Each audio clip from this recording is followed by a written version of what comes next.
Matamgi Manipuri Wari channel asibu tabiriba khwai pumnamakpu taramnok cherry. Ngasi somehow sango Mutnaidaba Nungshiba humfu manga suba tangkak amok puto na lakcherry. Mayam punna taminarasi. Amok kahana kola do tawshilude. Pocket atam na hapjin kre. Mature oiriba mi amagi chapchaba magunni nupa made.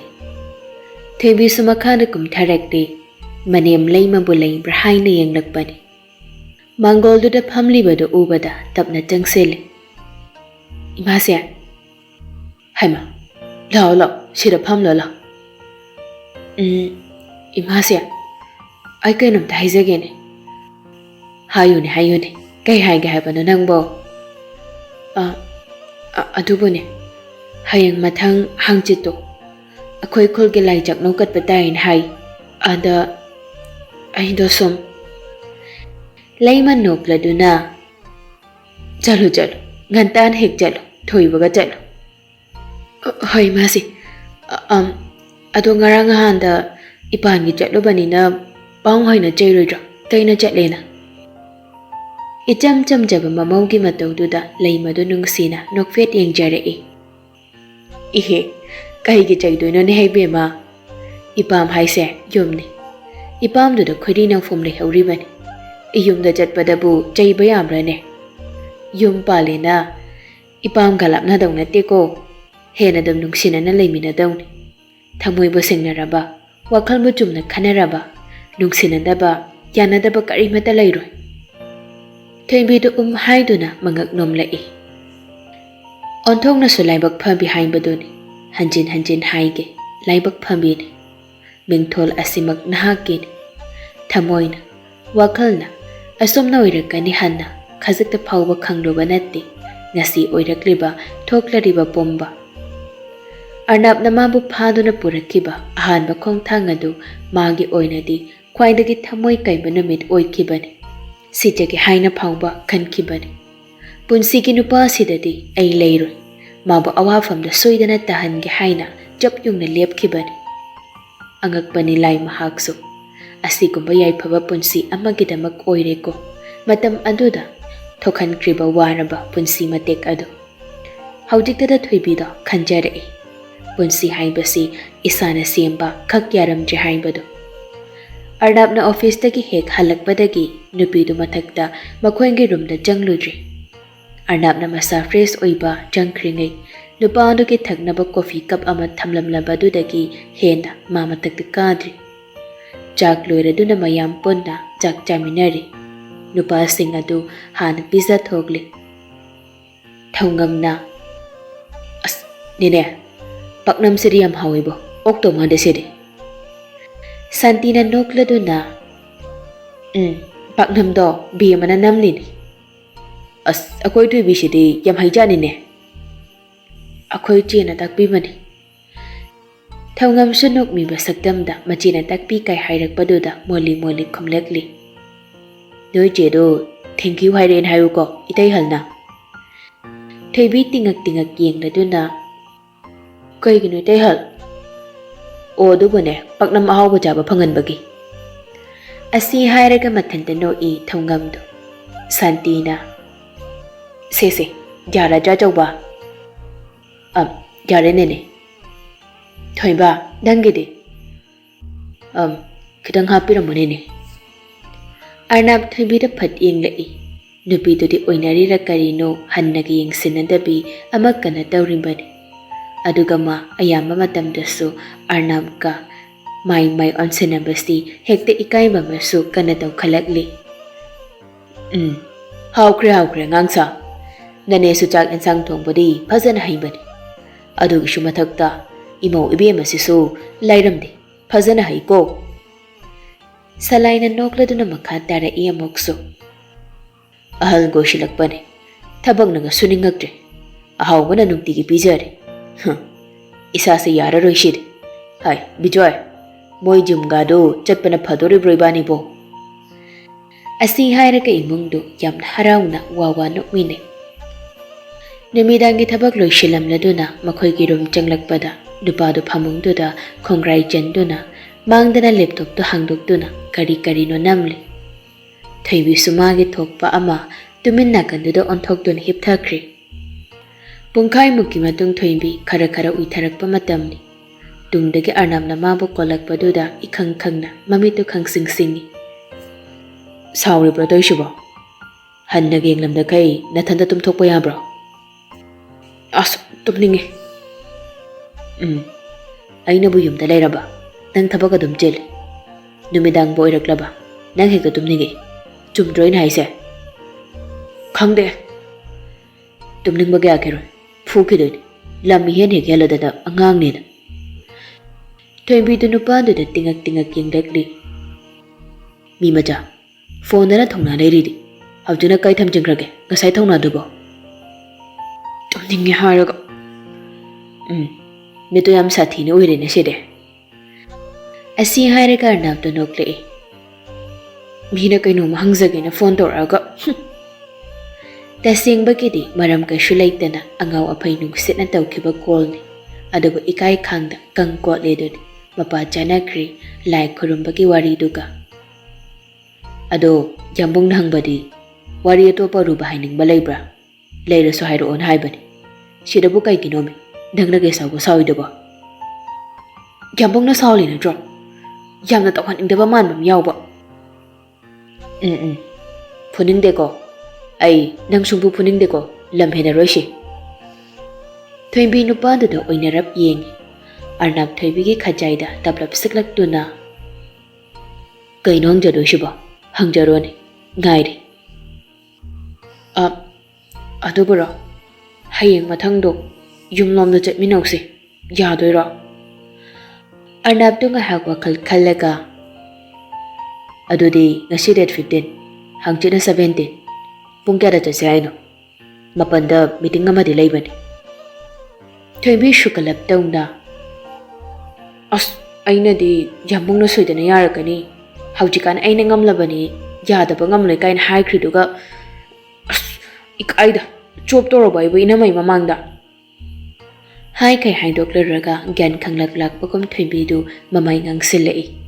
Mamay du nakana madaphat onthokre. Arnab du nokle haiba thoibi ising na khang. Aduna hena ikaire thoibi du.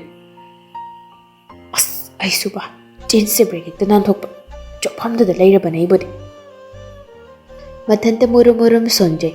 Nupa na nokpadu da hena ikai hanbadi. Kaida gino. Akoy mi maja chophanya pondeda. Meeting galoy na cancel. Thoibi du nokmi makut ani du paishin na duna ikai badu khangli. Maram hangye na among saudo jala da shuba. Ado sungkoy du si hairo. Nati laigi chaknaw kat pain. Oh, gana jase. Ado kino mahaig. Yado na draw. Thoibi do noklagli. Noy khulda telaga atopa mi kaun chenaraga wari shanu ko. Kaigino atopa mi imta nanti akoy khulgi mi ngakta ni kaino. Hoyne noy khulgi mi du nene. Maru oina nupa kaun chenagan. Wari ga sanadana tarokano ba. Koi drinika dana mi gi nupa do ge khudanga paibido adu do tarokano. Thoibi do kya nama ingaw da. Kaino hai mayam du ba. Sora sang wa mohondok laga magi laibak tu na thoibi ge laibak tu da gok law na thingjil tablap na. Kalak pase aina phawan jabanate. Matom ta thamoy gi manung dagi kachin dagi phawrok pan. Aduna ko nang gyan tabi moy. Ing law bi moy. Aina tabanu pa matada naksin ba onchin ba tawgan. Tabrain haisa. Tai. Nang tawi tawdi haiba natid. Aina pamjadaba thapak do khanghanbani. Aisu tawra. Punchida dangna taba kanagumba nupi matagi khudang dilaradana minna fawa maram chadana yenglo. Promise. Aduga nangso yamna thina lemjabi nupi do oyo. Mitina phangba nangonda yengba ngamhandabi. Aduk hangna lemjabi nupi mahaiba do nang oyo ko. Thoibi gi makut macha animak do tapna pashin bira I aduga majin chimbal da ꯄꯨꯁꯤꯟꯕꯤꯗꯨꯅ ꯅꯨꯡꯁꯤꯅ ꯆꯨꯞꯄꯤ. ꯅꯪꯅ ꯋꯥꯔꯤ ꯁꯥꯅꯤꯡꯕ ꯍꯥꯏꯅꯤꯡꯕ ꯄꯨꯝꯅꯃꯛꯇꯣ ꯑꯩꯉꯣꯟꯗ ꯍꯥꯏꯌꯨ. ꯃꯤꯒꯤ ꯈꯨꯗꯥꯡ ꯄꯥꯏꯔꯨꯅꯨ. ꯌꯥꯝꯕꯨꯡꯒꯤ ꯈꯨꯗꯥꯡꯁꯦ ꯑꯣꯏꯅ ꯄꯥꯏꯌꯨ. ꯁꯤ ꯅꯪꯒꯤꯅꯤ. ꯅꯪ ꯈꯛꯀꯤ. ꯃꯤꯉꯣꯟꯗ ꯋꯥꯔꯤ ꯁꯥꯅꯤꯡꯕ ꯐꯥꯎꯒꯅꯨ.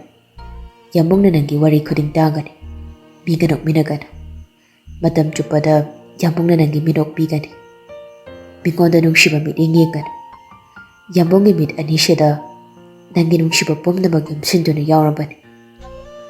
ꯊꯣꯏꯕꯤ, ꯅꯪꯉꯣꯟꯗ ꯐꯥꯎꯔꯛꯄ ꯏꯍꯨꯜ ꯈꯨꯗꯤꯡꯒꯤ ꯇꯥꯏꯅꯐꯝ ꯑꯩꯉꯣꯟꯗ ꯑꯣꯏꯌꯨ.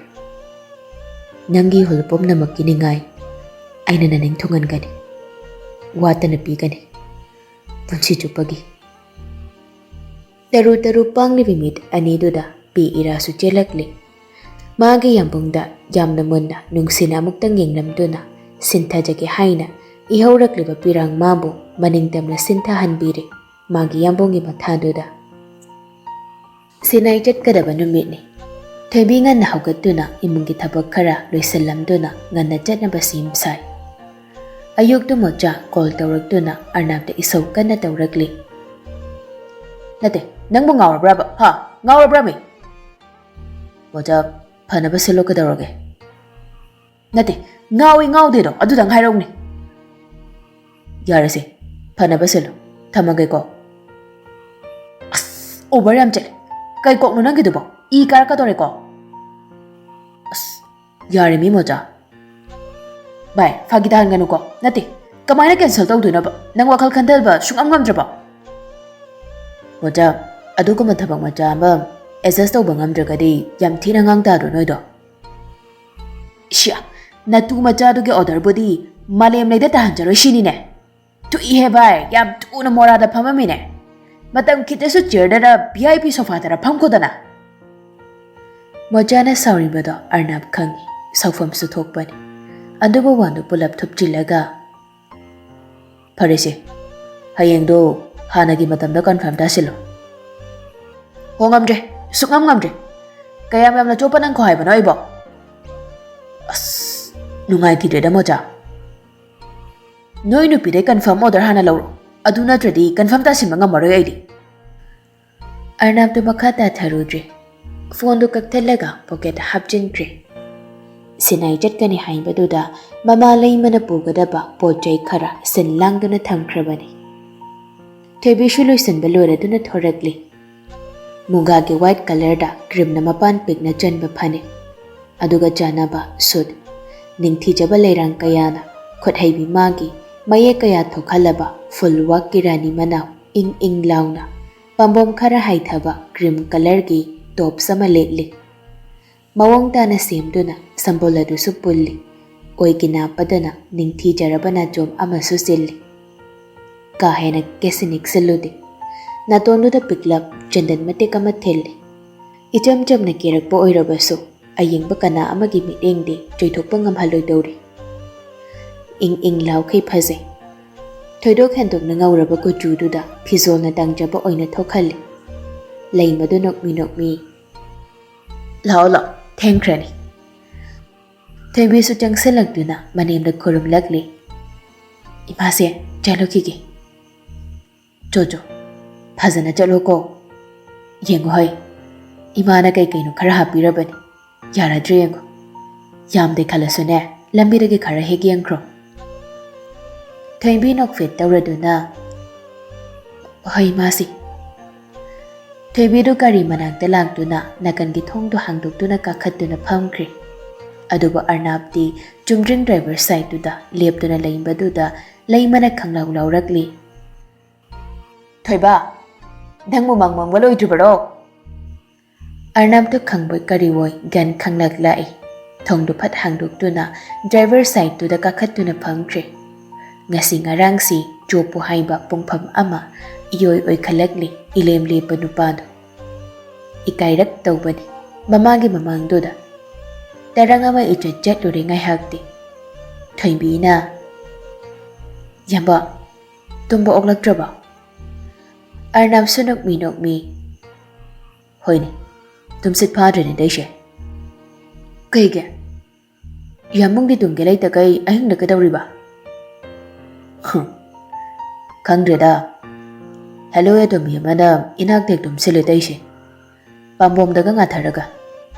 Meche usindau phawba hek pamujare. As wathi di. Wathi mungtar ba daishuba. Thoimbi makhan taraktre chumjing phamduna laikre. Arnab sunak mi makhan tarakli. Haujika dakanda luhong koi jibagi anauba naubi punchi kaido oikhalai. Nungai jaramni ko anauba naubi ki punchi do. Thoimbi do ikai rak tau nungai taba pukning nungsiba su khajik phaurakli. Matam khara thengjarasu ipenda penjareda. Ahienba kalakpa amta phaudre. Mamagi punchi su hangatuna penda ba phaudre. Tungi punchi da khwaidagi penjaba oirani khangbana. Asi hairaga Thoimbi da amuktang yenglei. As chumna thauba. Matu naba phawba kelhalo. Ado aina haibado. Kaibano. Kalakpa phawbana tawdo ulakanoba. Suku walakano ko yam tina lemo. Thoimbi nokmi ga tawrakli. Noksina bana yaro ko aida harisine. As taning deba. Kaino me Thoibi. Aina wa haiba koding yare ba taning deba. Sina dum ba kumoiri siba. Thoimbi na tapla. Aibu yam ngausana badawna sumhaile. Kaino khangde. Ngausanage amuk tawre ko. Ngausanade kaisu. Hoi. Barame amuklo. Ado kai bonira kadoino. Ado bura. Awana lakhan binu. Yambung na chatpa khuding turai irei jinhan binu. Matam chukpada yambungi nungsiba phangjage. Punsi sang na hingmina jage. Yambungbu afaba khak ohenbiu. Aimbuluna tawhanbiu nane nizadoiba. Arnab khonjal khajik thokna noklei. Luna tawidraba yambungna. Tawida. Aduishu aisene. Ado nangi bordo soidana thungna dawni. Thamoidang sengna nejo. Amakpa machet ama phangbu yawdana soidana pipirakani. Akhoi ki laise yam phabani. Nizaba loina pibina hai. Nahan mai thaina dasu machang bangam daba kaya sune macha pibina hai bani. Isor hai se de pomna makobani. Ngam daba leita bani. Ado noige khulke laide taseng na thamoi bo sengna ba. Loina pibi hai base de kakpa yantra ba wafamni. Yambongbu akhoi laida borgani khraba haisaba. Nijakre. Thoimbi du khangning na. Is kai borni ba karam kanda. Horen lai dhanglo. Yambong na kai borni ranggena. Adu bolai na kama harap tu no. Arnab tu noklekli. Thoimbi saurap tawba khonjel na. Haining draga di sukang hangoi na. Arnab tu khonjel tu tap na. Khwaidage waraba mikup. Punchida mangal amata phangba phangdraba miko.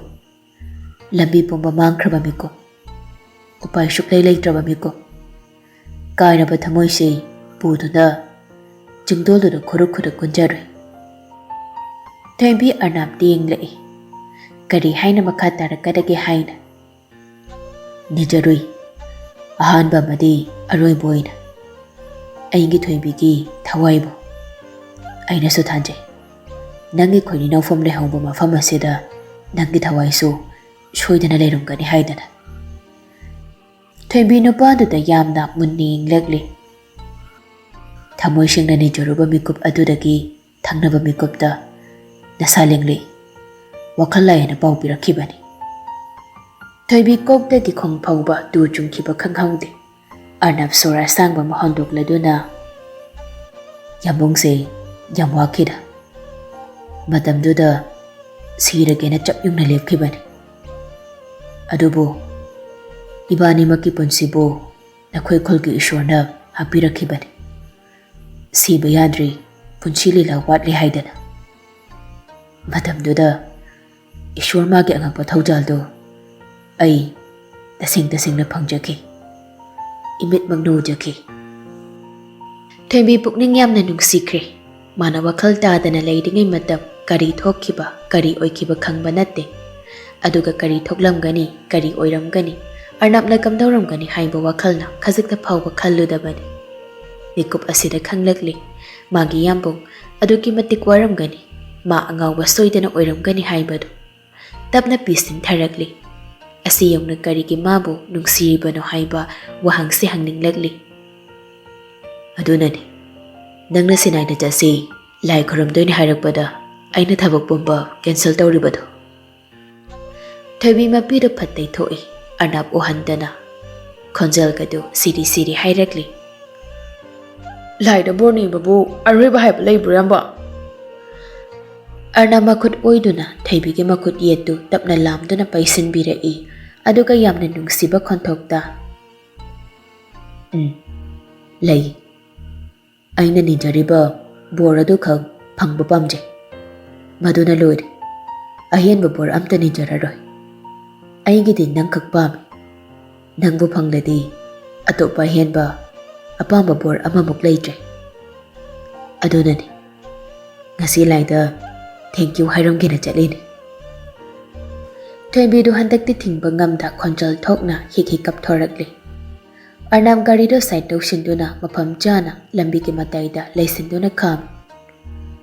Adumain kap kanuse yambungna nangbu amuk kaphalaba doishiba.